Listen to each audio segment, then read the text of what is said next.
पहले चरण की वोटिंग के बाद आपको क्या फीडबैक मिला है? क्या रिस्पॉन्स है? देखो, पहले चरण की वोटिंग से एक बात तो बिल्कुल स्पष्ट है कि जितने लोगों ने अपने आप को स्वयंभू जो विशेषज्ञ हैं, they have all up for surprise. हुँ। बिहार में इंडिपेंडेंट हिस्ट्री में कभी इतनी वोटिंग नहीं हुई है। तो there is something that is going beneath the surface, जो लोगों को समझ में नहीं आया या नहीं आ रहा अभी भी। मुझे मेरी समझ से दो बातें हैं।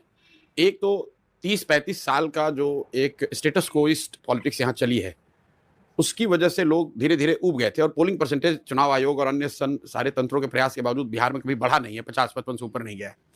पहली बार यहाँ जनसुराज के तौर पर एक नया विकल्प, एक नया प्रयास शुरू हुआ है। तो कुछ पोलिंग परसेंटेज तो उस वजह से बढ़ा है। हुँ। बिल्कुल इसमें कहीं कोई दो मत नहीं है, क्योंकि अब ज़्यादातर जगहों पर त्रिकोणीय लड़ाई है। पहले 2 ही था, तो जो उनके समर्थक थे वो वोट देते थे, जो समर्थक नहीं थे वो छोड़ो भई क्या ही करना है, लालू या नीतीश ही हैं। पहली बार है कोई नया, चाहे आप उसको पसंद करें, न करें, उसकी वायबिलिटी क्या है, नहीं है, ये पहली बार ऐसा हो रहा है। दूसरा जो फैक्टर मुझे दिख रहा है कि इसी से जुड़ा हुआ है माइग्रेंट लेबर का। प्रवासी मजदूर, इस बार के चुनाव का एक्स फैक्टर महिलाएं नहीं है बिहार में, वो प्रवासी मजदूर हैं जो छठ के लिए आए थे और रुक गए। और रुक गए हैं। वो रुकते नहीं थे। वो भी लिंक इसलिए है कि पहले जब लालू नीतीश का ही था तो लोग ठीक है भाई, जो होगा होगा, हम तो वापस जा रहे हैं। इस बार लोगों को लग रहा है कि नहीं, रुक के देख लेते हैं, वोट करके देख लेते हैं, शायद बदल जाए, शायद हमारी जिंदगी भी सुधर जाए। तो ये दोनों फैक्टर जो है ये बहुत बड़ा रोल प्ले किया है और 10 परसेंटेज पॉइंट